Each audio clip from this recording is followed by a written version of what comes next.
देखो आप क्या गजब है, आचार्यों के मतलब औदारिक शरीर का दर्शन किस तरीके से सम्यक दर्शन में निमित्त बनता है। फिर उनके लिए शब्द लिखा, मल पटला वलिप्त तनवः शिथिलीकृत कर्म बंधना। वे आचार्य परमेष्टि, उपाध्याय परमेष्टि, साधु परमेष्टि कैसे? मल पटला वलिप्त तनवः, उनके शरीर में जल और मल लगा हुआ है, पसीना लगा हुआ है, और पसीना से उड़ती हुई जो डस्ट है वो आकर के उसमें चिपकने पर अजीब से दाग धब्बे शरीर पे दिखाई दे रहे हैं। ये बाहरी स्वरूप देखो तो उन महान आचार्य परमेष्ठियों का क्या बाहरी स्वरूप है कि साधना का बॉडी मार्क चेहरे पर, उनके पेट पर, उनकी कमर पर, उनके पंजे पर, उनके शरीर पर दिखाई देता है। उग्र तप करके मान लीजिए आए हैं, आंखें धसी हैं, चेहरा निकला हुआ है, ऐसे बॉडी मार्क कई देखने में आते हैं। हमारे संघ में मुनिराज श्री दुर्लभ सागर जी महाराज जी को देखिए, मल्ली सागर जी महाराज जी को देखिए, विनीत सागर जी, चंदा प्रभु सागर जी महाराज जी को देखिए। ये साधना की चरम पर पहुंचे हुए वो लोग हैं, इनके पूरे शरीर पर आपको साधना के बॉडी मार्क दिखाई देंगे। कुछ हैं ऐसे गजब के नवागंतुक जो नए साधु परमेष्टि हैं, ललितपुर में जिनकी दीक्षा हुई थी, उनमें भी कितने साधु परमेष्टि ऐसे हैं जिनको देख करके ऐसा लगता है कि बस ये चतुर्थ काल के साधु आ गए। ये साधना का बॉडी मार्क शरीर पे दिखता है, और दूर से देख करके आचार्य परमेष्टि को, उपाध्याय परमेष्टि को या साधु परमेष्टि को, तीनों परमेष्टियों को, तीनों में से किसी भी परमेष्टि को देख करके वो जो सामने वाला भव्य है उसको देशना प्राप्त होती है। कैसी? निसर्गज देशना। निसर्गज देशना कैसे प्राप्त होती महाराज? देख करके वो साधु को देख करके ऐसा हाथ जोड़ करके बैठ जाता, धन्य है महाराज आप, धन्य है आपकी साधना, हे भगवान आपकी महिमा अपरंपार है।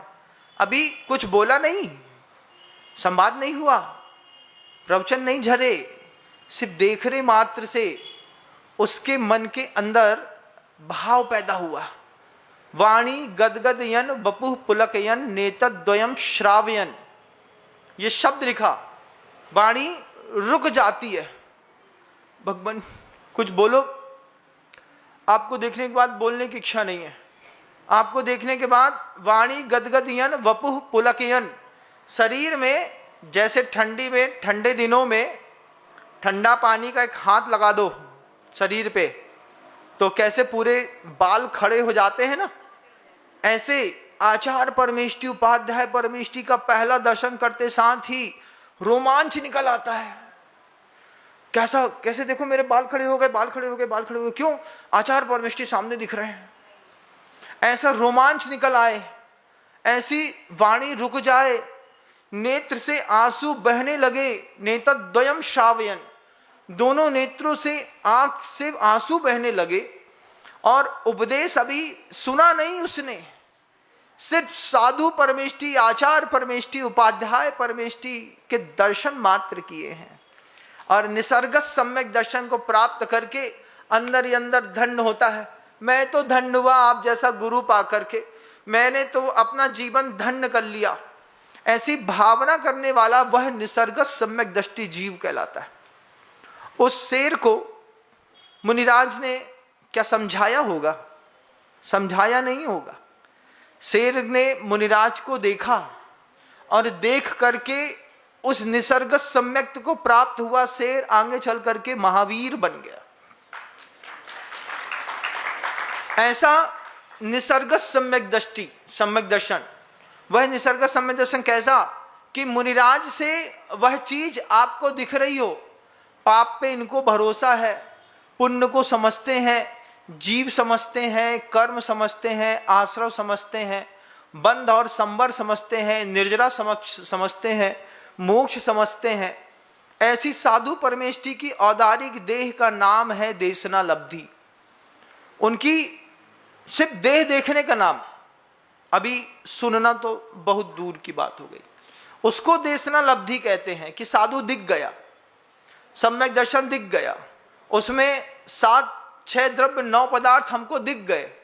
अब वो जैसे 6 द्रव्य 9 पदार्थ दिख गए, तो सिर्फ दिख गए ऐसा नहीं, उनके अंदर उनका एक गहरा तत्व चिंतन भी है। वो उसको जब देखने से आपके मन के अंदर ऐसा रोमांच खड़ा हो गया, ये निसर्गत सम्यक दर्शन हो गया। अब इसमें एक अधिगमत सम्यक्त्व को प्राप्त करता है। बैठता है, बैठ करके हाथ जोड़ता है, हाथ जोड़ करके देशना सुनता है। हाँ महाराज, देखो संसार में कोई किसी भी पदार्थ की स्थिति रुकती नहीं। हाँ महाराज, आप कहते हैं तो विश्वास होता है। फिर अंदर से उसके भाव आता है। गुरुवर वो 6 द्रव्य 9 पदार्थ से मंडित उनकी देह, वे साधना के चरम पर पहुंचे हुए, उनके शरीर से साधना अपने आप बिना कहे दिखाई दे रही है। ऐसे गुरु के समीप पहुंच करके उनको भी भिन्न साधन से स्वीकार करता है।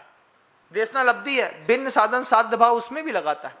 इनकी कृपा से मेरा मोक्ष मार्ग प्रशस्त होगा, इनकी कृपा से मेरे आत्म परिणाम विशुद्ध स्थान बढ़ेंगे। उनके पास जाता है, सेवा करता है, देशना लब्धि को प्राप्त करता है। वे उपदेश देते हैं, वे उपदेश देते हैं जब 6 द्रव्य का 9 पदार्थ का, तो 6 द्रव्य और 9 पदार्थ का उपदेश देते देते वो हर चीज भाप लेता है। यही मार्ग है। विशुद्ध स्थान प्रत्येक समय बढ़ा रहा है। सुबह से लेकर शाम तक उसका अपने गुरु को लेकर के विशुद्ध स्थान बढ़ा है। अपने उपाध्याय, अपने साधु परमिष्टि को लेकर के विशुद्ध स्थान उसका प्रत्येक समय बढ़ा हुआ है।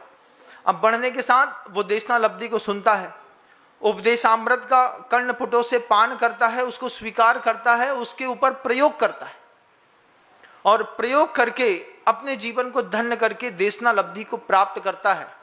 अभी सम्यक्त्व को प्राप्त नहीं किया, अभी कड़ियाओं को तोड़ रहा है। अभी 5 लब्धियों की विकास की यात्रा उस जीव की धीरे धीरे करके चल रही है। अभी भी वो परावलंबी है। मोक्ष मार्ग में आचार्य, उपाध्याय और साधु परमेष्ठी की जरूरत कुछ लोगों को तो है ही नहीं।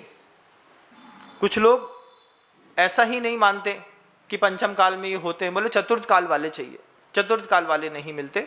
पंचम काल में भी ऐसे साधु परमेष्ठी, उपाध्याय परमेष्ठी, आचार्य परमेष्ठी मिलते हैं जिनके 6 द्रव्य 9 पदार्थ वाणी से, शरीर से जब निश्रित होता है तो सामने वाले को अपनी उस आत्मा की भावना जगती है। शुद्धोपयोग प्राप्त नहीं होता, शुद्धोपयोग का ज्ञान होता है। जय हिंद दोस्तों, अगर आपको मेरी वीडियो अच्छी लगती है तो प्लीज़ मेरे चैनल को लाइक, शेयर, सब्सक्राइब करिए और इसी तरह से अपना प्यार देते रहिए। धन्यवाद।